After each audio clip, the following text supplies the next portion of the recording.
Olá, pessoal. Ah, Vamos começar mais uma videoaula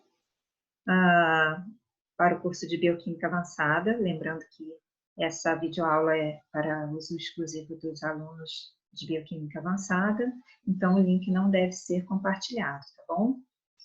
E a aula de hoje vai ser sobre aminoácidos e proteínas, né? Vamos ver a estrutura e função dessas moléculas. A gente colocou os aminoácidos aí, deu ênfase aos aminoácidos, justamente porque eles são muito importantes do ponto de vista estrutural para poder a gente entender a estrutura e a função das proteínas.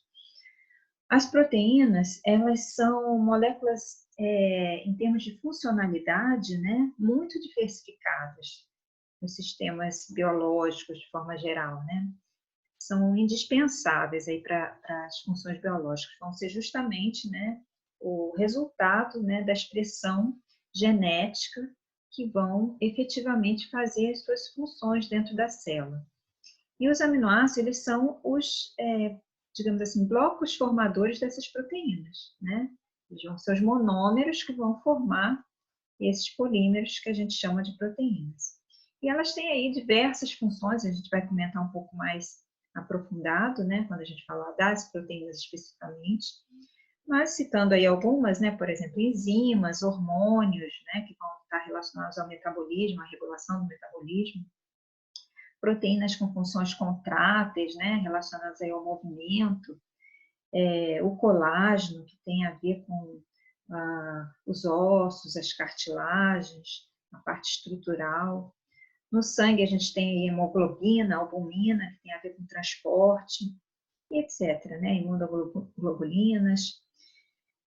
Mas a característica comum a todas as proteínas é que elas são formadas, né, por polímeros, são polímeros lineares, né, de aminoácidos. E essas propriedades, essa diversidade das proteínas, vem justamente das propriedades intrínsecas de somente 20 aminoácidos, que são comumente encontrados aí nas proteínas. Quais seriam essas proteínas, essas propriedades, né?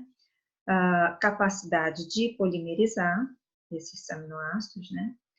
As propriedades ácido-básicas que eles apresentam. Eles possuem várias estruturas, né? Então a diversidade estrutural, que vai dar uma funcionalidade química diferenciada dessas cadeias laterais dos aminoácidos, e a quiralidade, que a gente vai comentar também a questão da isomeria. Então, vamos olhar primeiro para a estrutura, começar falando dos aminoácidos, né? A estrutura geral de um aminoácido. Então, o próprio nome diz, é aminoácido, então ele tem um grupamento amino e um grupamento ácido, né? Um ácido carboxílico. Esse carbono é denominado, deixa eu colocar aqui em tela cheia, né? É denominado de carbono alfa, e ele é um carbono assimétrico, a gente vai comentar quando a gente falar da quiralidade. Então, esse carbono ele vai estar ligado ao grupo carboxílico, ao grupo amino, ao hidrogênio e à cadeia lateral, que seria, a gente denominou de grupo R. Então, na natureza, a gente tem descritos aí mais de 300 aminoácidos, com diversas funções, né? Porém, somente aproximadamente 20 é que vão ser aminoácidos que vão fazer parte das proteínas, justamente porque eles conseguem se organizar e se polimerizar, fazendo com que haja essa diversidade de estruturas e, consequentemente, de funções. Em pH fisiológico, esses grupamentos, tanto o grupo carboxílico quanto o grupo amino, vão estar ionizados. A gente vai comentar quando a gente falar de acidez e basicidade. Então, isso faz com que a molécula seja considerada um íon dipolar, ou um zwitterion, né? Que seria, na verdade, traduzindo, né, zwitter de duplo, né? Íon, né? Seria íon duplo, íon dipolar. Bom, seguindo, vamos falar então da questão dos isômeros, né? das propriedades ópticas e da estereoquímica desses aminoácidos. Então, com exceção da glicina, então a glicina é um aminoácido, então vamos olhar aqui embaixo, né? Que a gente está representando a alanina, né?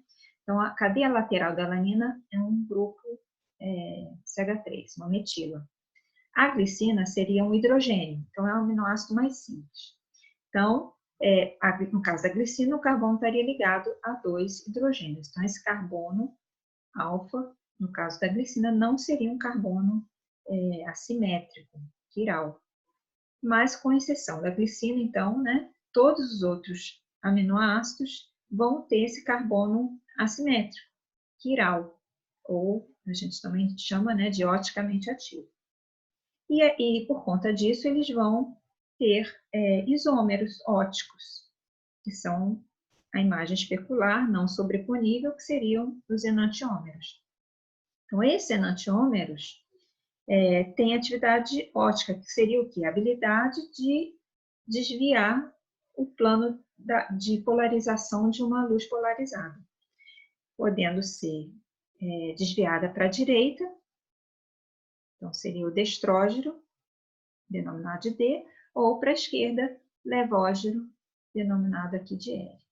Então, aqui a gente comparou a alanina, né, um aminoácido, com o que a gente já estudou na aula passada de carboidratos, na aula retrasada, né, no caso de carboidratos, nesse exemplo aqui, o gliceraldeído.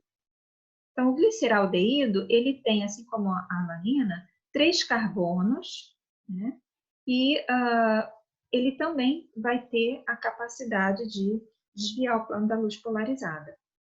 Então, ele vai ter 2 isômeros aqui no caso, que seria o D e o L. E como que é essa denominação?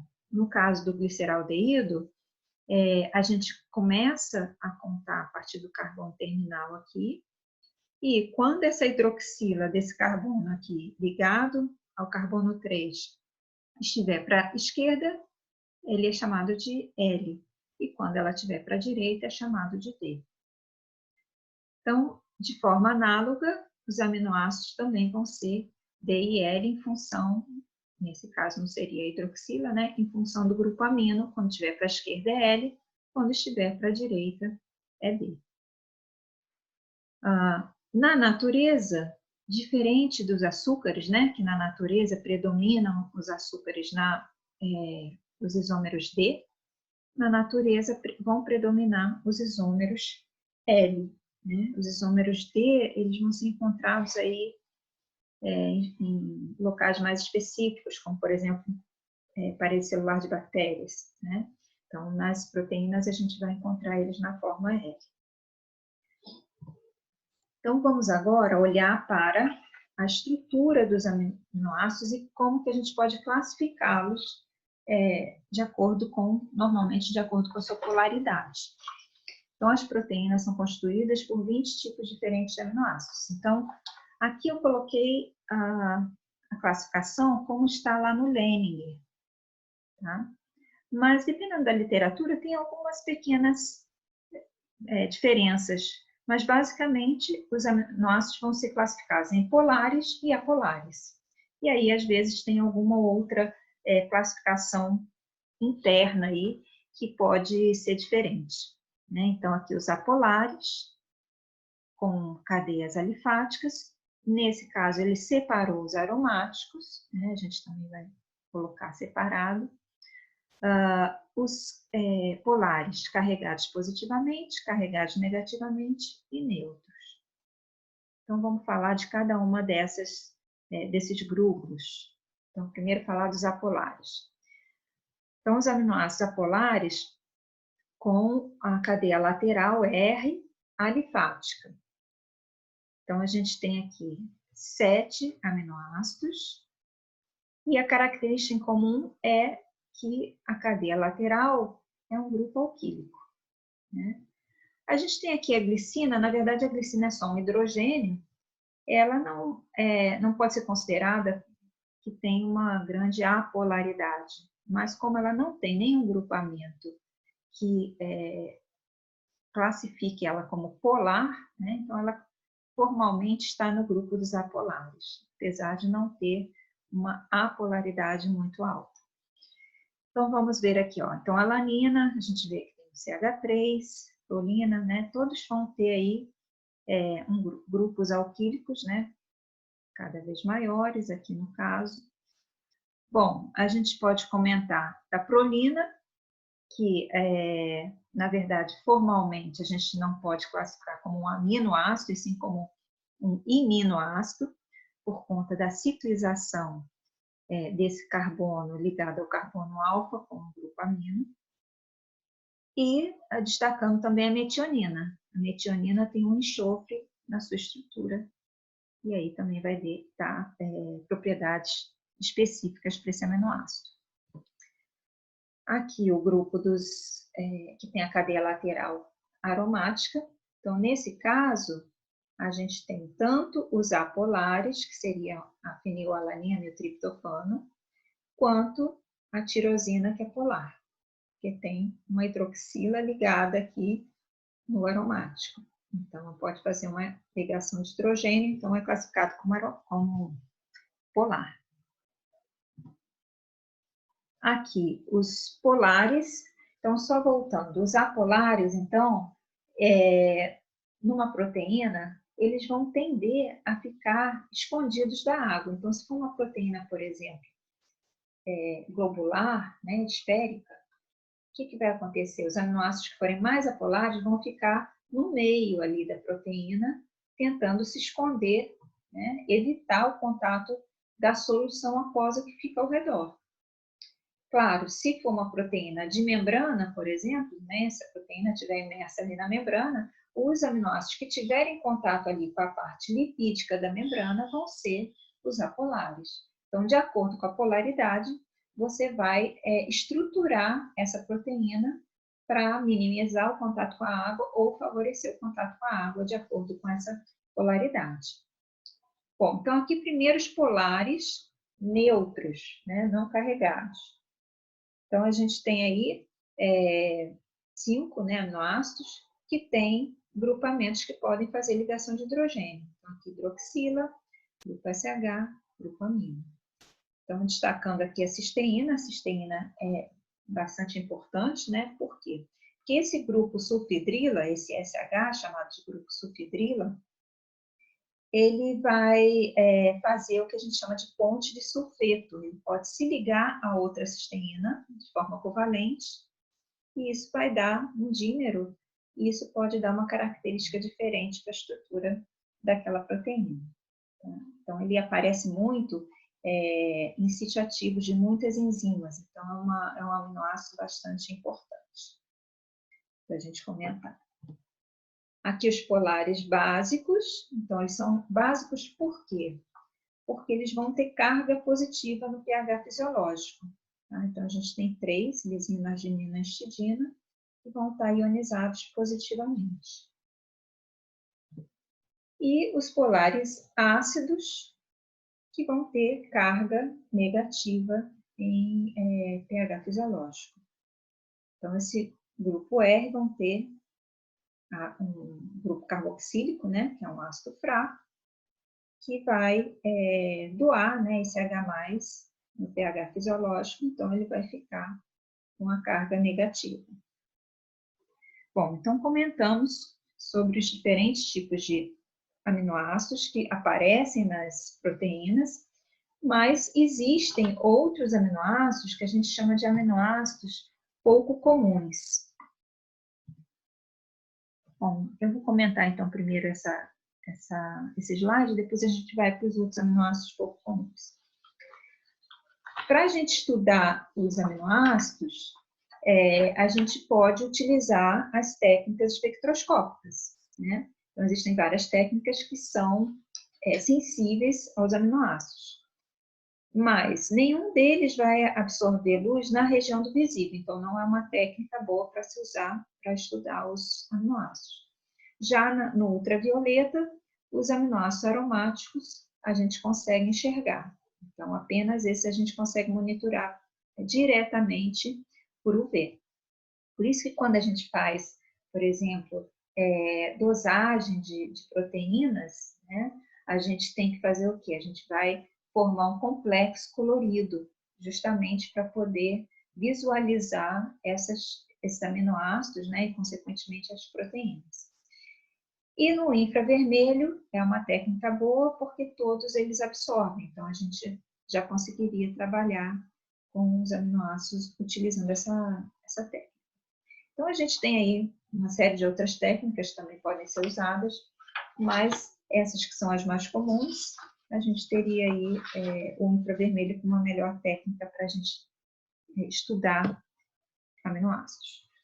Bom, vamos falar então dos aminoácidos incomuns, né, ou pouco comuns.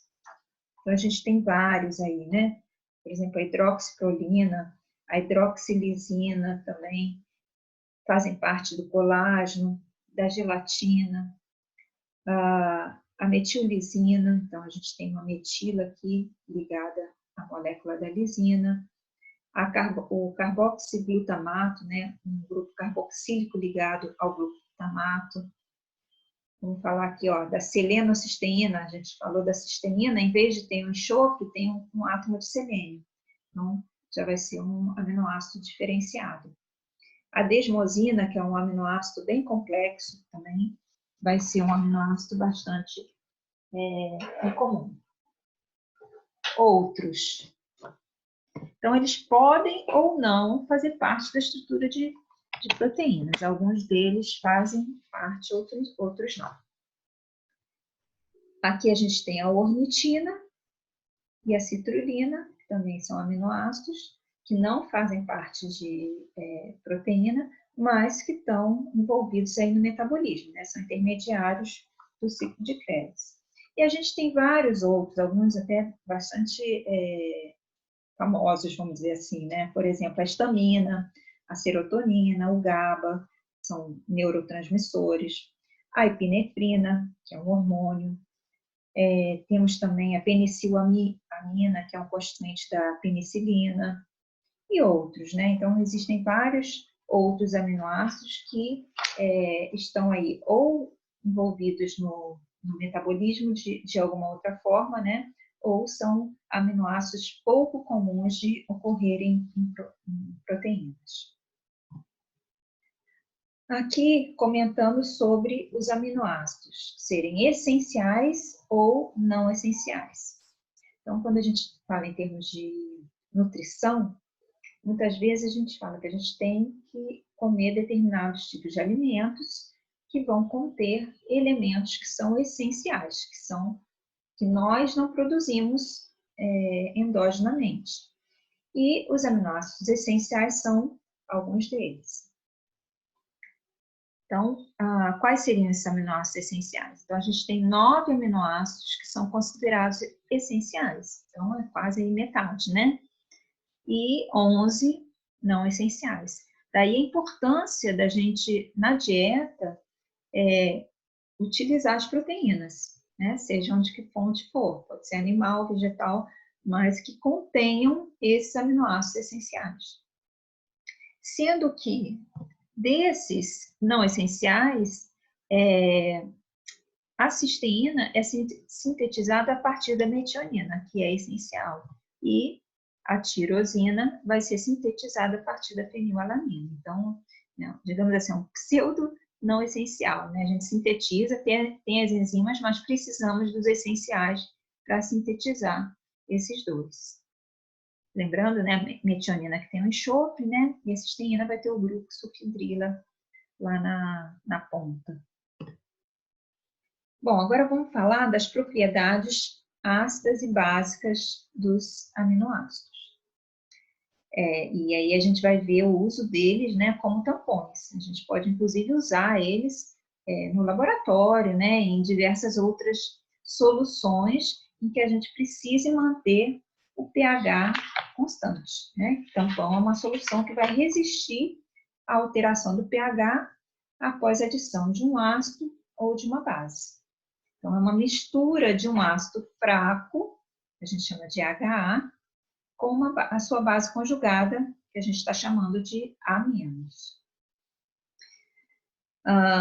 Então, os aminoácidos, eles são ácidos fracos, polipróticos. Por quê? Porque eles vão ter pelo menos 2 grupamentos na estrutura da molécula capazes de doar ou receber H+. E esses grupos, eles são chamados de ácidos fracos, né? Porque eles não são fortemente dissociáveis, né? E esse grau de dissociação, ele vai depender do pH do meio. Então, todos os aminoácidos vão conter pelo menos 2 hidrogênios dissociáveis, como já falei, né? Então, em solução aquosa, a gente tem o grupo carboxílico, que é fracamente ácido, e a amina, que é fracamente básica.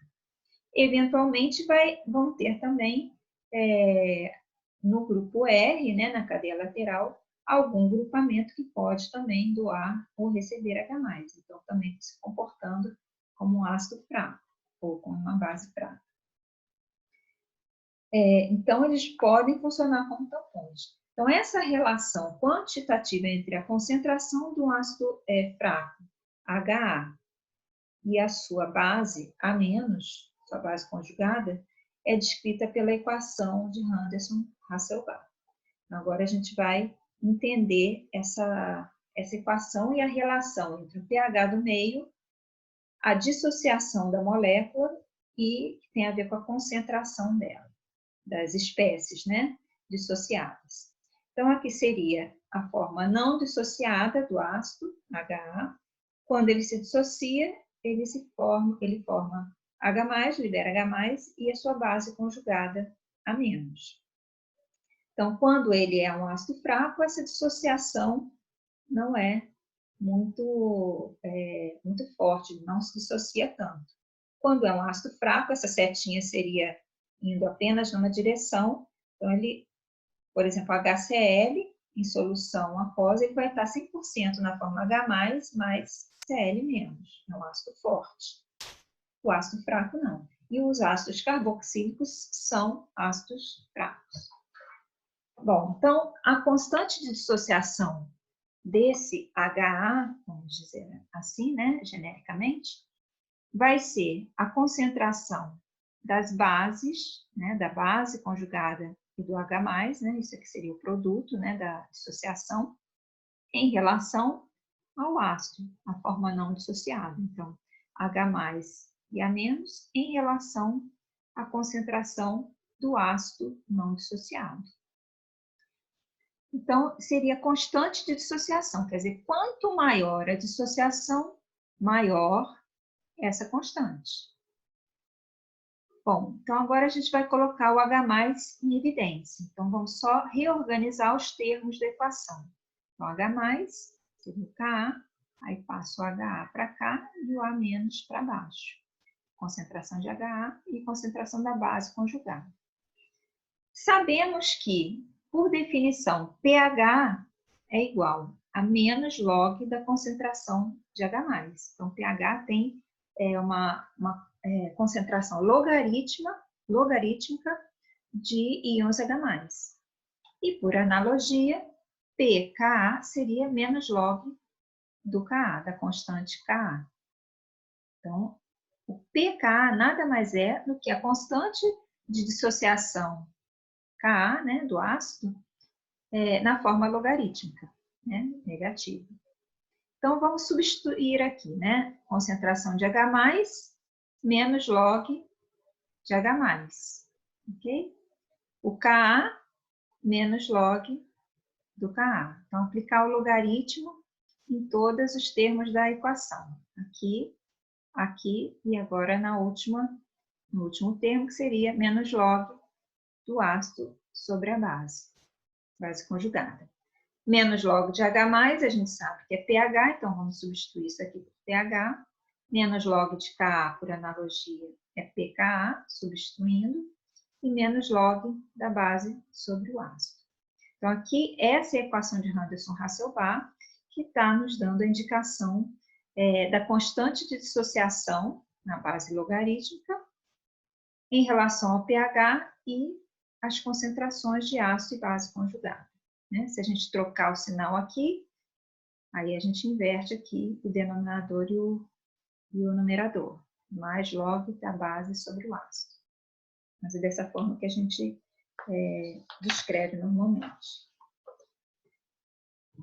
Então, os aminoácidos, eles podem funcionar como tampões.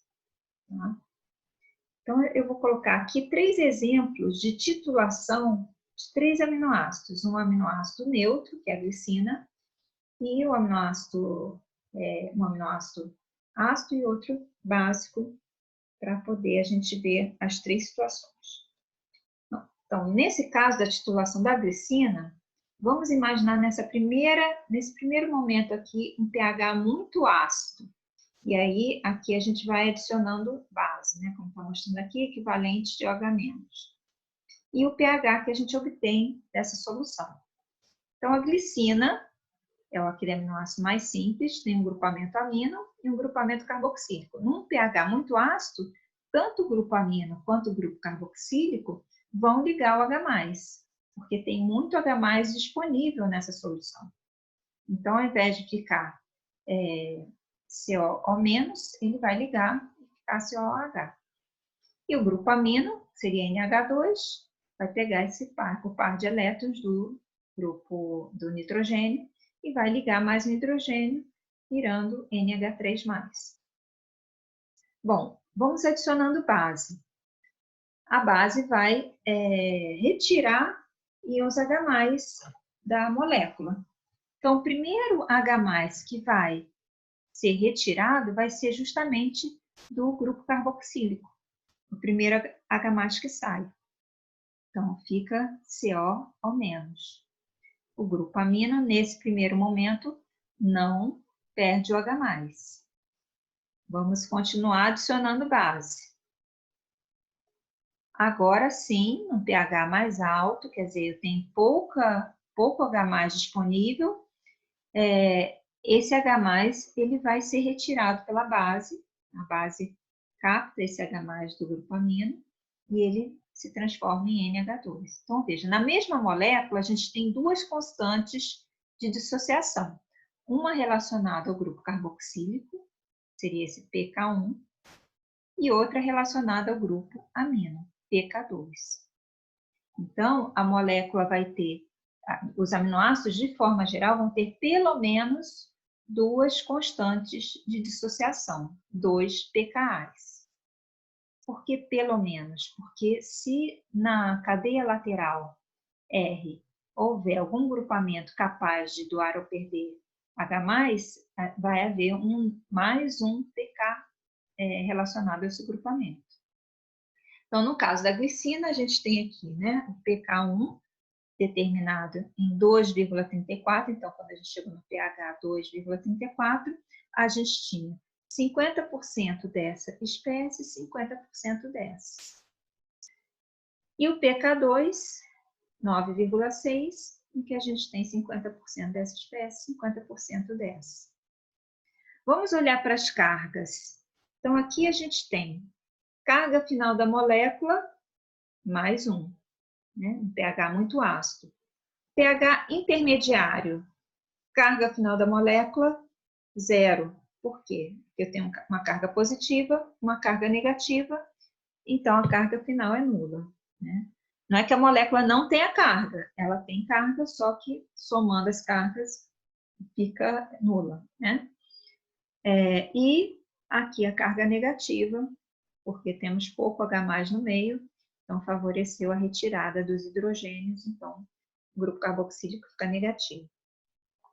Então veja, nesse ponto aqui em que a molécula tem carga nula, esse ponto é chamado de pH isoelétrico ou forma isoelétrica, que é justamente essa forma aqui. Iso igual elétrico carga, então é a forma que eu tenho as cargas iguais. Aqui é o que a gente chamou lá no início, né, de zwitterion, ou íon dipolar, em que você tem uma carga positiva e uma negativa na própria molécula. Bom, então vamos determinar agora o pK, que é justamente quando eu tenho 50% dessa forma e 50% dessa, foi determinado em 2,84 e aqui em 9,6. e o que a gente chama de ponto isoelétrico, ou PI, que é o pH em que eu tenho predominando essa forma isoelétrica, que foi determinada em 5,97, que seria justamente a média aritmética entre esses dois pKs. Né? No caso da glicina, como eu tenho só 2 pKs, é a média aritmética simples. Então, 5,97, em torno de 6.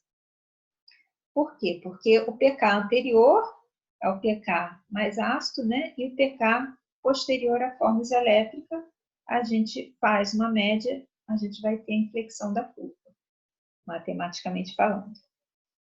O que a gente observa aqui? A gente falou que os aminoácidos funcionam como tampão. Então, aqui a gente pode ver de forma prática, né?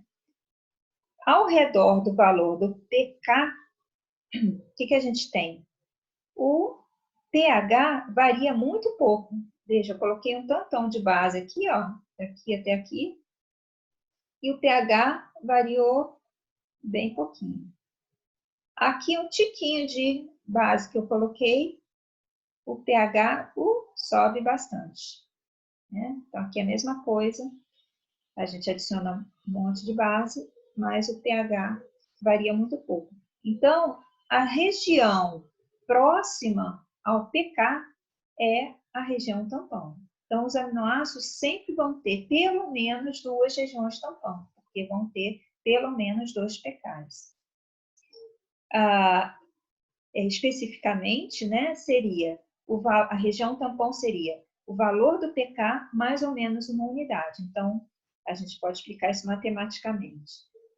No caso da glicina, a gente teria 2 regiões tampão, uma que vai de 1,34 até 3,34 pH e outra que vai de 8,6 até 10,6. Então, se eu fizer uma solução de glicina e ajustar para valores, ajustar o pH para valores dentro dessa região tampão, a solução vai funcionar como um tampão. Mas se eu fizer uma solução de glicina e ajustar o pH para outro valor, que não esteja aqui na região tampão, 6, 6,5, etc., ele não vai funcionar, essa solução não funciona como um tampão. Somente se eu tiver ajustado o pH para essa região tampão. Tá?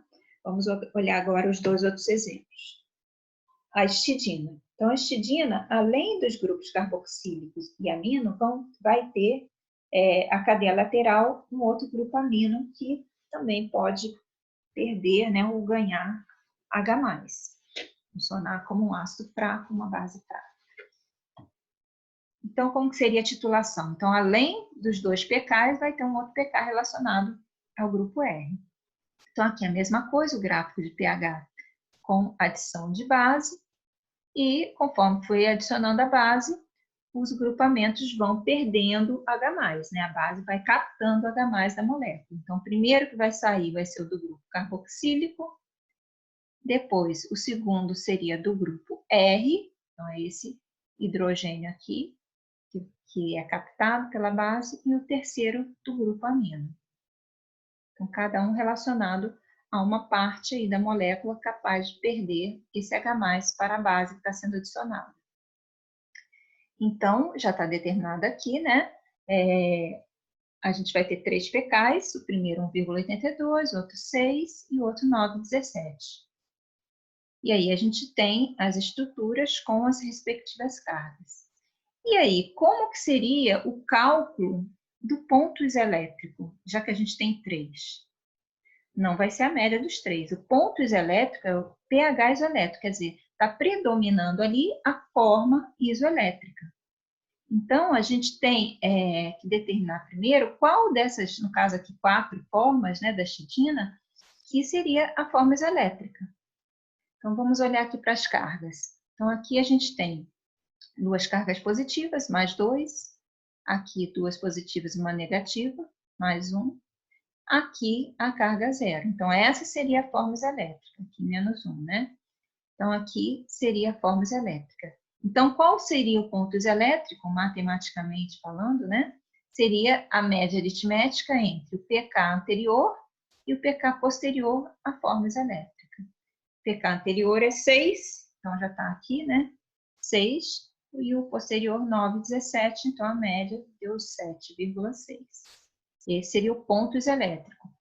Então, isso vai ser importante quando a gente, por exemplo, quer preparar uma solução e a gente quer ficar no ponto iselétrico ou longe do ponto iselétrico, né, por alguma razão, né? O ponto iselétrico, como as cargas elas não estão predominando, né, você tem carga nula, a molécula normalmente é menos solúvel. Tá? A gente vê isso, inclusive, com as proteínas. Para precipitação de proteínas é uma forma da gente precipitar as proteínas é justamente utilizando pontos elétricos. E se a gente tem alguma carga predominando, né, seja positiva ou negativa, essa molécula é mais solúvel em água. Titulação do glutamato. Aí agora é o oposto. O glutamato, ao invés de ter o grupo amino, vai ter um grupo carboxílico na cadeia lateral. Então, da mesma forma, vão ter 3 pKs. Então, já estão determinados aqui, né? 2,19, 4,25 e 9,67. Então, então, tem 3 regiões de tamponamento. Isso também é importante falar, né? Aqui é a mesma coisa, né? 3 regiões de tamponamento, ó. 0,82 a 2,82, 5 a 7, 8,17 até 10,17. Aqui é a mesma coisa, tá? 3 regiões de tamponamento, mais ou menos uma unidade em relação a cada um dos pKs. E o ponto iselétrico? O ponto iselétrico, então, vai ser determinado, né? Achando a forma iselétrica primeiro. Então, aqui, carga mais 1, carga final, carga 0, carga menos 1 e carga menos 2. Então, essa é a forma iselétrica. Então, a gente vai pegar o pK anterior e o pK posterior para fazer a média aritmética. Então, 2,19 mais 4,25 dividido por 2 dá 3,22. Faz sentido, já que é um aminoácido mais ácido, né? Então, o ponto iselétrico é mais ácido do que o da histidina, né, o anterior, que é mais ácido. Tá bom? Bom, vamos seguindo agora para as proteínas e as suas funções. Eu já comentei, né, em relação às estruturas, né, muito diversificadas, as suas funções. Então, aí apenas está mostrando, né, que elas são aí biomoléculas, né, mais abundantes em termos de função, né, biológica, né, em relação a outros tipos de macromoléculas, outras classes de moléculas, né, como ácidos nucleicos, carboidratos, lipídios, e algumas das funções aqui que eles podem desenvolver, né, esqueleto celular, estrutura de sustentação entre o colágeno, a queratina, catálise são as enzimas, né, que só essa classe aí tem muita coisa para ser estudada, né, para se entender, mecanismos fisiológicos, mecanismos de doença, como tratar, né, alguma doença. Então, as enzimas são extremamente importantes do ponto de vista de entendimento, né, do funcionamento da célula. Proteínas transportadoras, entre hemoglobina, albumina, de defesa, tem as imunoglobulinas, proteínas de regulação, como a insulina, de movimento, que são a actina, a miosina, né? Aqui também é uma forma de classificar as proteínas segundo a sua função, né? Então, já comentei, enzimas, proteínas regulatórias, transportadoras, estoque, contráteis de movimentos estruturais, protetoras exploradoras, exóticas.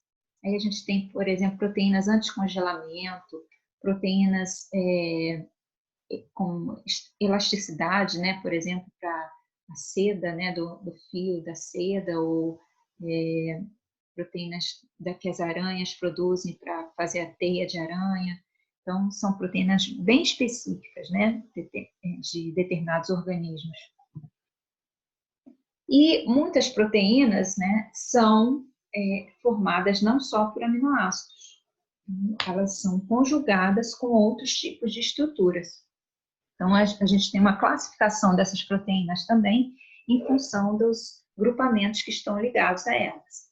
Então, por exemplo, as glicoproteínas estão ligadas a carboidratos, as lipoproteínas a lipídios, nucleoproteínas a ácidos nucleicos, fosfoproteínas, grupos fosfato, metaloproteínas, algum metal, hemoproteínas, grupos M, que a gente vou comentar mais adiante, flavoproteínas, as flavinas. Então, tem vários tipos de proteínas que podem estar ligadas a esses grupamentos. E as proteínas, elas são polímeros de aminoácidos, né? Então, como a gente já falou, com exceção aí de alguns aminoácidos que não vão fazer parte das proteínas, os 20 aminoácidos vão se unir, ligando e formando aí o polímero, né? O que a gente chama de proteína especificamente. Então, eles são polímeros lineares de aminoácidos não ramificados. Então, diferente aí dos carboidratos, que a gente pode ter ramificações, no caso das proteínas, a gente não vai ter ramificação. Então, a gente sempre vai ter uma ponta N e uma ponta C. N do grupo amino, C do grupo carboxílico. Então, aqui está demonstrada, né, a reação da ligação peptídica saindo uma molécula de água. Lembrando que essa reação jamais vai ocorrer dessa forma, né? Como está aqui escrita, tá? Então, nos seres vivos, a síntese vai ocorrer através desse aparato aqui da síntese proteica. Essa equação mostra só o resultado líquido, vamos dizer assim, do processo. Então, aqui a gente tem o grupo carboxílico, o grupo amino, sai uma molécula de água, e formam a ligação peptídica, que é uma ligação rígida, planar. Então, em trans, né? Então, o grupo, a carbonila fica para um lado e o hidrogênio do grupo amino fica para o outro. Quando os aminoácidos eles se ligam, após a incorporação, né, desses aminoácidos, formando aí a cadeia polipeptídica, eles são chamados de resíduos de aminoácidos. Tá? Então, aqui mostrando como que seria o processo, né? O DNA no núcleo vai sintetizar o RNA mensageiro, que vai sair do núcleo, né? E lá fora, o aparato, né? Que a gente chama de síntese proteica, com todos os fatores, né? De tradução, vão favorecer a síntese da cadeia polipeptídica, como está aqui. Então, envolve aí várias proteínas, várias enzimas que vão favorecer a síntese. Então, quando a gente tem dois resíduos de aminoácido, né, ligados, a gente diz que é um dipeptídeo, né? Se eu tiver 3, é um tripeptídeo, 4, tetrapeptídeo. Então, até 20, mais ou menos, a gente diz que é um oligopeptídeo. Então, a mesma denominação que a gente usa também lá para açúcares, né? A partir de 20, a gente já chamaria de polipeptídeo, que seria a nossa, que a gente chama de proteína. Quando a gente tem só uma cadeia monomérica, uma cadeia a gente chama de proteína monomérica, né? Como exemplo, a gente tem a mioglobina, por exemplo. E se a gente tem mais de uma cadeia polipeptídica, a gente chama de proteína oligomérica. Então, essas cadeias polipeptídicas, elas podem ser iguais, então, no caso, seria homo-oligomérica, ou serem diferentes, e aí a gente chama de hetero-oligoméricas. Exemplo aí, a hemoglobina. Então, nessa tabela, eu coloquei aqui qual o tamanho das cadeias polipeptídicas. Por isso que a diversidade é muito grande, que a gente pode ter desde pequenas proteínas, né, com poucos resíduos de aminoácido, até proteínas enormes. Então, olha aqui a diferença, né? Esse aqui 104 resíduos, esse 26.900 resíduos, né? Número de cadeias polipeptídicas, olha, aqui tem uma, aqui tem 3, 4, 2, 5, 12.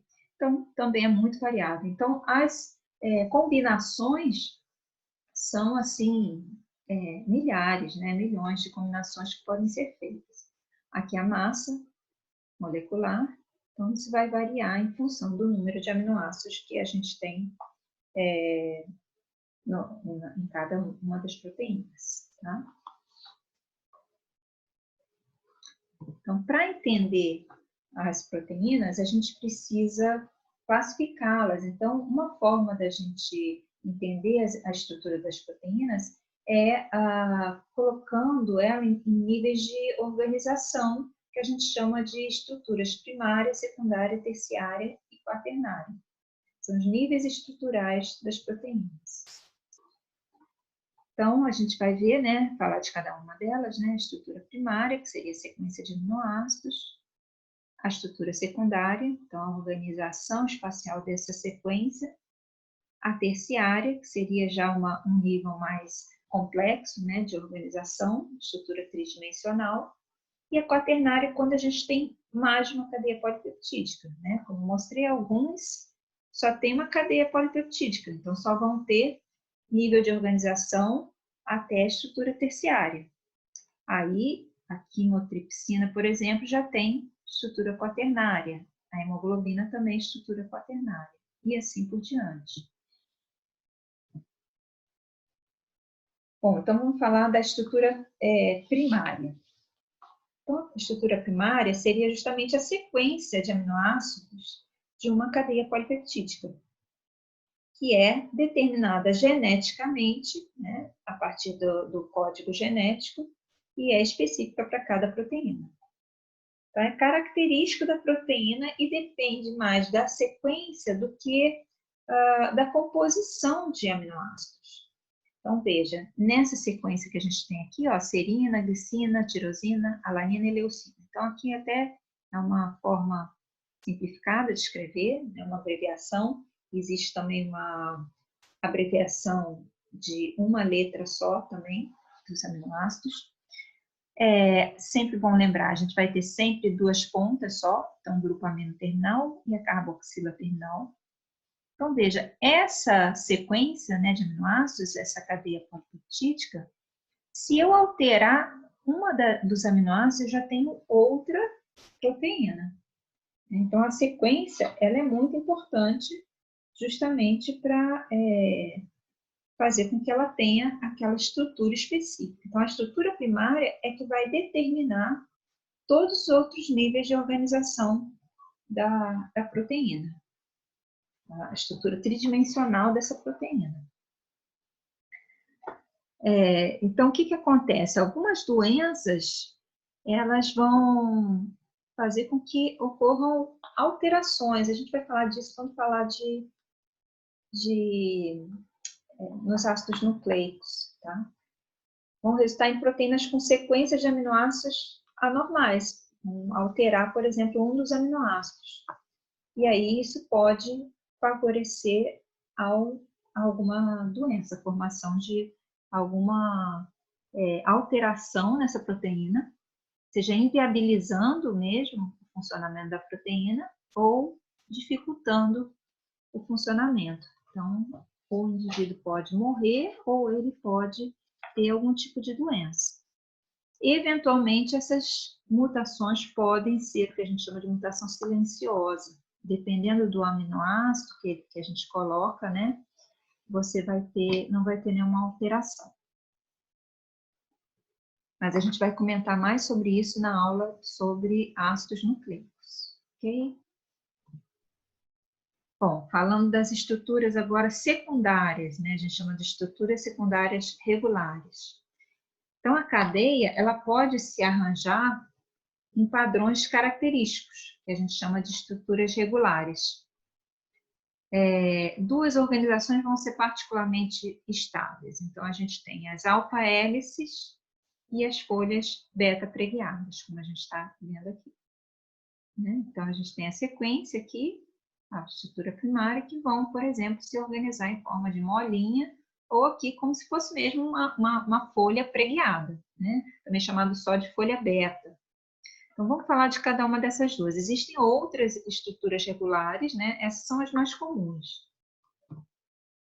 Então, a alfa-hélice, então a gente tem um enrolamento dessa cadeia ao redor de um eixo, como está mostrado aqui, e é estabilizado por ligações de hidrogênio intracadeia, quer dizer, dentro da própria estrutura a gente tem as ligações de hidrogênio, então a gente pode ver aqui, né?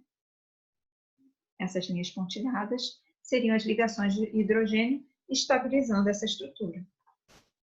Então, aproximadamente 3,6 resíduos de aminoácidos por volta, e alguns aminoácidos são incompatíveis com a alfa-hélice. Então, por isso que, às vezes, se você tem uma mutação e muda o aminoácido por um desses aminoácidos, você desestabiliza, por exemplo, uma alfa-hélice.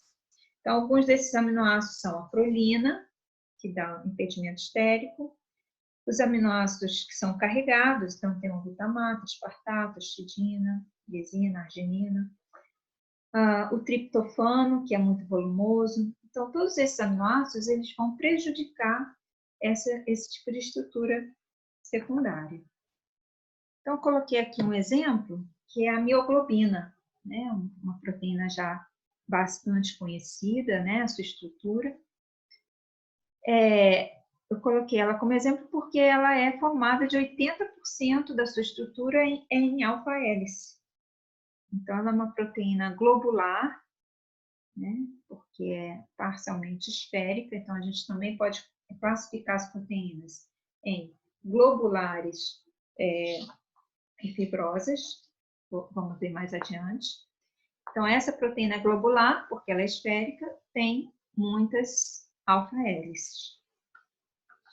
E isso favorece a solubilidade dela em água.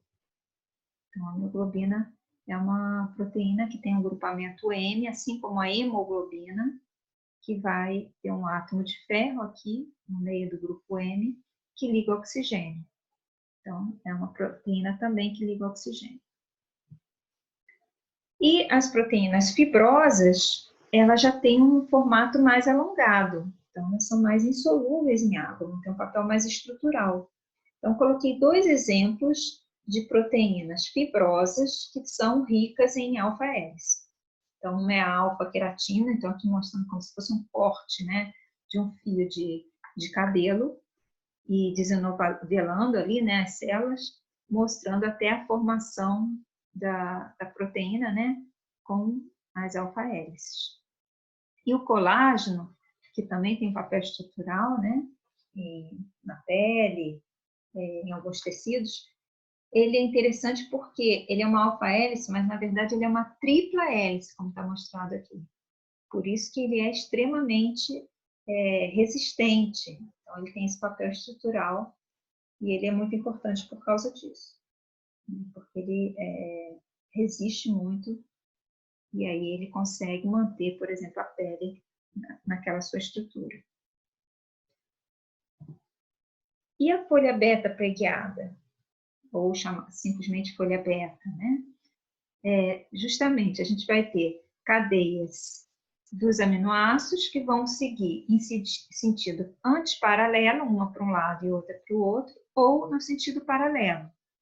E que também vão ser estabilizadas por ligações de hidrogênio, só que ao invés de ser intracadeia, vão ser intercadeia. Veja aqui as ligações de hidrogênio entre uma cadeia de aminoácidos e outra, né? Mostrando aqui, ó, a vista lateral e aqui olhando por cima, né? Perpendicular, essas ligações de hidrogênio vão ser perpendiculares a esse eixo, né, da cadeia polipeptídica. Então, elas são quase todas estendidas também. Então, aqui também dois exemplos de proteínas que têm um alto conteúdo de folha beta. Uma delas é a fibroína da seda e das teias de aranha, que tem beta-queratina. Tem a alfa-queratina, e essa é a beta-queratina. E a concanavalina, que também tem um alto conteúdo de folhas beta, representadas aqui pelas flechas, né? Nessa representação.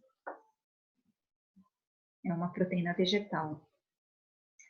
E agora falando da estrutura terciária. Então, a estrutura terciária, ela é determinada pela estrutura primária. Então, a cadeia ela vai se dobrar, se enrolar, de forma a assumir aí um formato tridimensional, que é o formato funcional dessa proteína. Então, aqui nesse exemplo, a gente tem a mioglobina. Então, mostrando, dentro da mioglobina ficariam os resíduos mais hidrofóbicos e para fora os mais hidrofílicos, né? Porque ela é uma proteína globular, então a tendência é que os resíduos de aminoácidos mais hidrofóbicos fiquem para dentro, escondidos da água, né? A mioglobina, ela é da classe das M-proteínas, né? Então ela tem como grupo prostético. Então, esse termo grupo prostético indica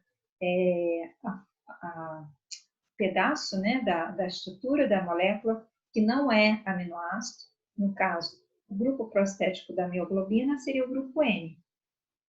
Também vai aparecer na hemoglobina, né, e aparece também em citocromos. Então, o grupo M, ele aparece em outros tipos de proteína também.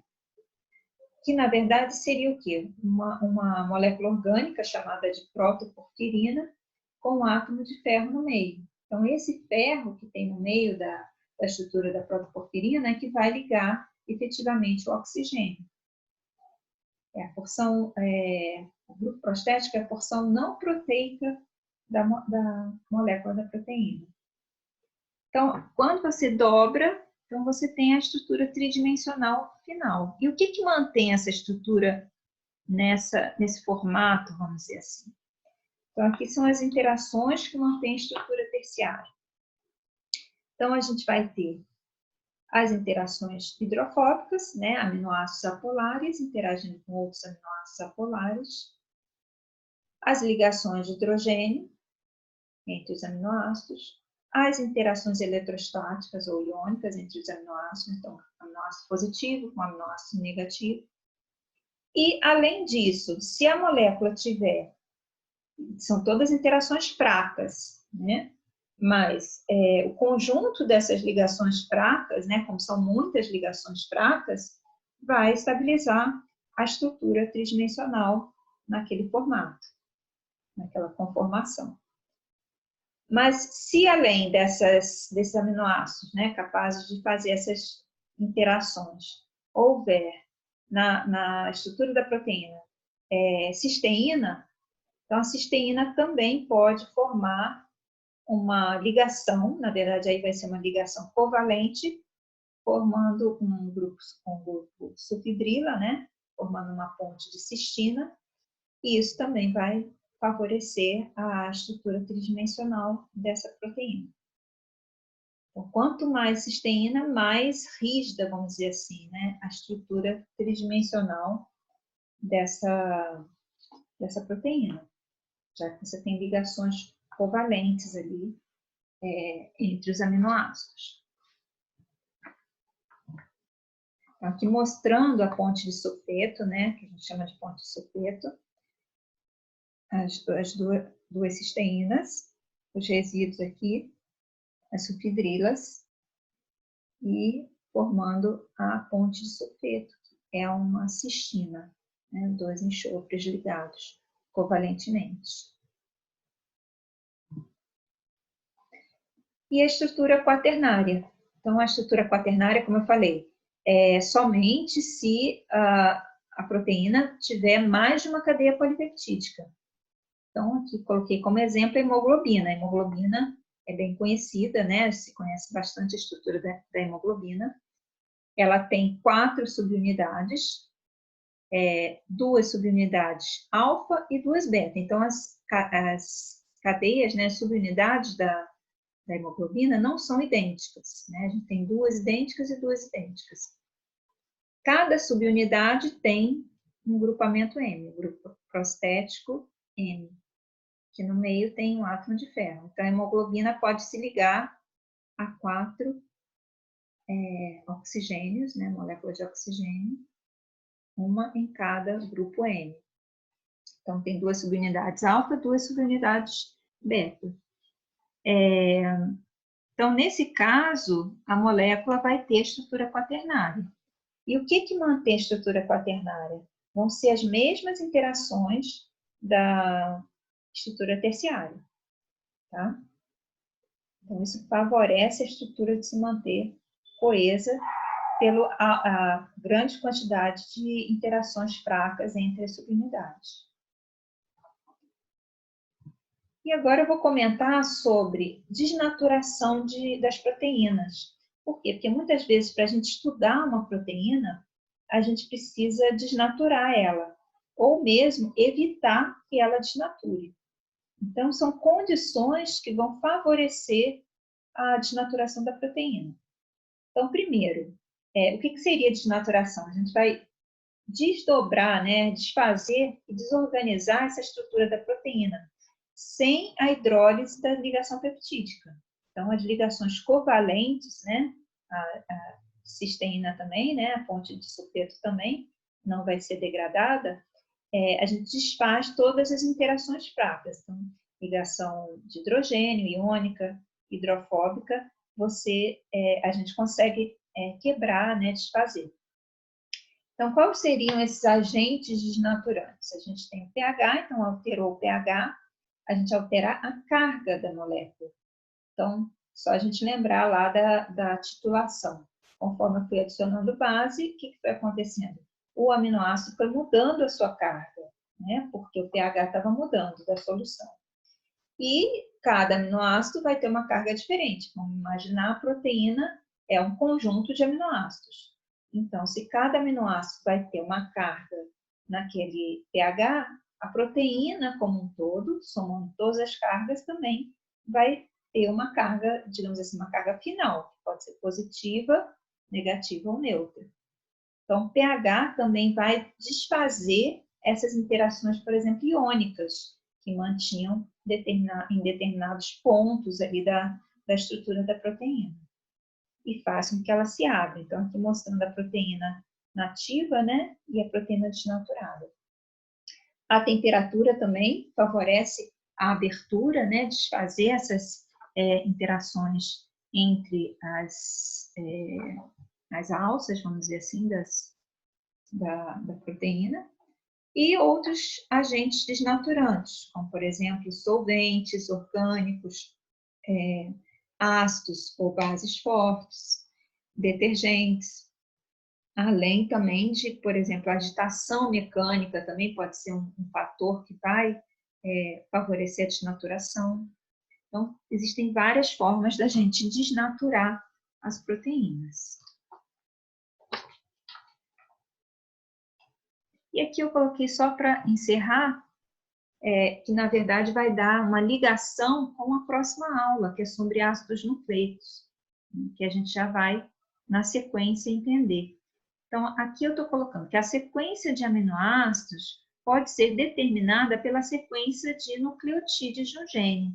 Então, justamente, o que determina aquele aminoácido vai ter que ser inserido, né, para poder, quando a gente estiver sintetizando uma proteína, é justamente o que veio lá do DNA.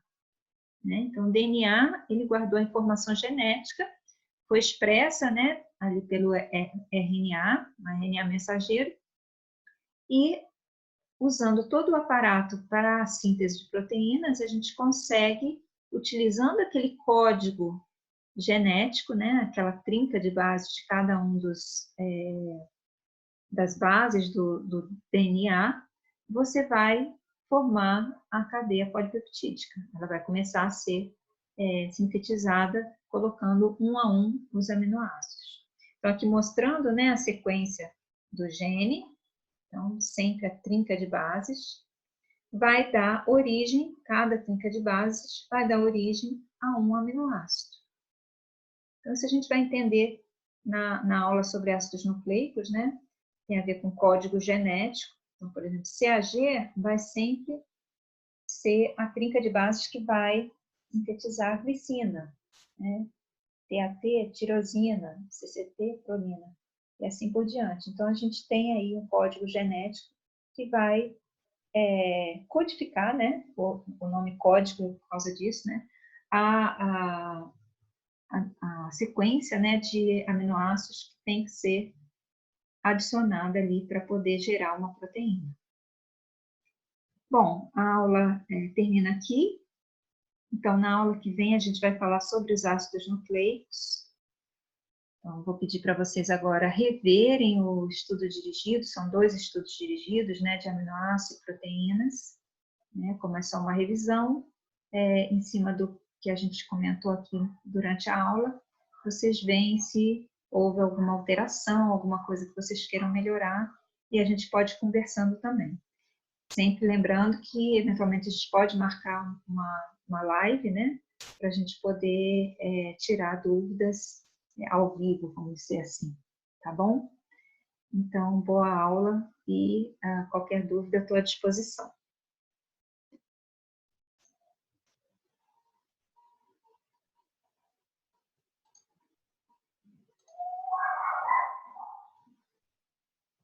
Vamos desligar aqui agora.